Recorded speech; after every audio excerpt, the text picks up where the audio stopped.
আসসালামু আলাইকুম প্রাণপ্রিয় চাকরিপ্রার্থী ভাই ও বোনেরা, আশা করি আপনারা সকলে ভালো আছেন। আমিও ভালো আছি।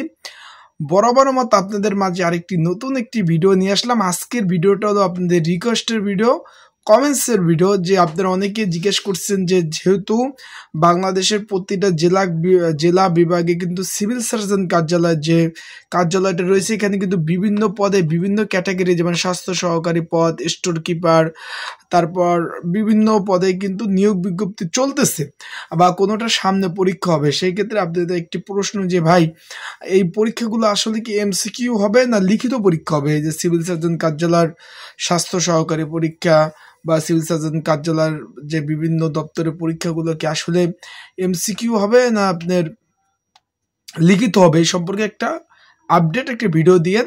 আজকে আমি এই ভিডিওতে কিন্তু আপনার এই বিষয়ে আলোচনা করব যে লিখিত হবে না এমসিকিউ হবে, এই ধরনের সকল তথ্য এবং বিগত যে 3-4 মাসে যে বিভাগে পরীক্ষাগুলো হয়ে গেছে সেই প্রশ্নগুলো আসলে কি ধরনের এমসিকিউ না লিখিত হয়েছে, সকল ধরনের বিষয়ে আলোচনা করব। তাই যারা আমার ইউটিউব চ্যানেল থেকে যারা ভিডিওটা দেখতেছেন, অবশ্যই আমার ইউটিউব চ্যানেলটা সাবস্ক্রাইব করে রাখবেন। আর যদি ফেসবুক পেজ থেকে ভিডিওটা দেখে থাকেন, অবশ্যই কিন্তু ফলো করে রাখবেন। চলুন ভিডিওটা শুরু করি। ভিডিও শুরু করার আগে বলে দেই, এই যে সিভিল সার্জন কার্যালয় যে বিভিন্ন ক্যাটাগরি বিভিন্ন পদের জন্য একটি কমন উপযোগী স্পেশাল একটি সাজেশন রয়েছে।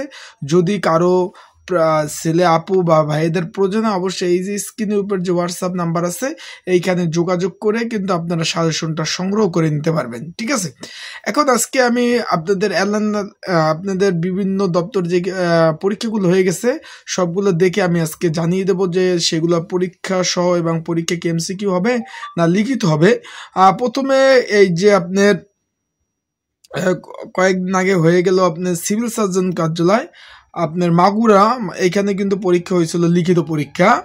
আর তারপর পরীক্ষা হয়েছিল সিভিল সার্জন কার্যালয় সাতক্ষীরা, সেটা কিন্তু এই 2024 সালে কয়েকদিন আগে হয়ে গেছে। 1 ঘন্টা 30 মিনিট সময় ছিল পরীক্ষার। সেখানেও কিন্তু লিখিত পরীক্ষা হয়েছিল, যে বিভিন্ন সাহিত্য, তারপর ট্রান্সলেশন, তারপর বিভিন্ন ধরনের সাধারণ জ্ঞান, এইসব প্রশ্ন কিন্তু এসেছিল।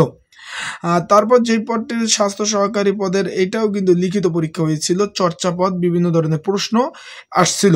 পরে আপনার সিভিল সার্জন কার্যালয় কুমিল্লা, যে গত আপনার 1-3-2024 তারিখ যে পরীক্ষাটা হয়ে গেল কুমিল্লা, সেইখানে কিন্তু আবার এমসিকিউ পরীক্ষা হয়েছে। এখানে 80 মার্কের কিন্তু পরীক্ষা হয়েছিল। 90 মিনিট কিন্তু সময় কিন্তু পেয়েছিলেন, যে 80 মার্কের জন্য 90 মিনিট সময় কিন্তু পেয়েছিলেন। তারপর পরীক্ষা হয়েছিল আপনার 16-3-2024 এই যে ঠাকুরগাঁ, এইখানে কিন্তু আবার লিখিত পরীক্ষা হয়েছিল।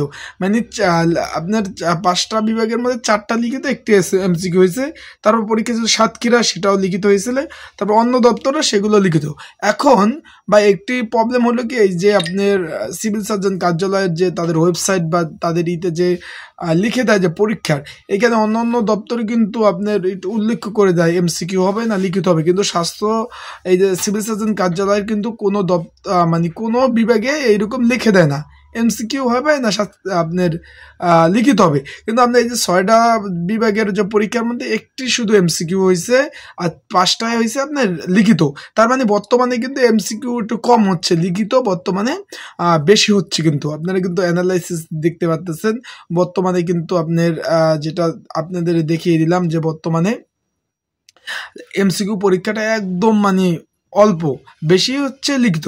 এখন লিখিতর মধ্যে একটা কথা হলো কি ভাই, যদি পরীক্ষাতে বেশি থাকে সেই ক্ষেত্রে এমসিকিউ হয়, আর পরীক্ষাতে কম থাকলে লিখিত পরীক্ষা হয়। তার মানে ওরা কিন্তু বলে দেন আপনাদের প্রিপারেশনটা ওইভাবেই নিতে হবে, যে লিখিত হইলেও আপনারা ভালোভাবে পরীক্ষা দিতে পারবেন, আবার যদি পরীক্ষা হয়ে থাকে আপনার এমসিকিউ সেইভাবেও দিতে পারবেন।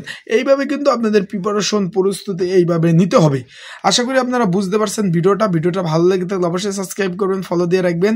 আর সাজেশন প্রয়োজন অবশ্যই স্ক্রিনের উপর নাম্বারে আপনারা যোগাযোগ করবেন। আর কমেন্ট বক্স তো আছে, আপনার মূল্যবান মন্তব্য আপনারা কিন্তু অবশ্যই প্রকাশ করতে পারেন। তাই ভালো থাকুন, সুস্থ থাকুন। আসসালামু আলাইকুম।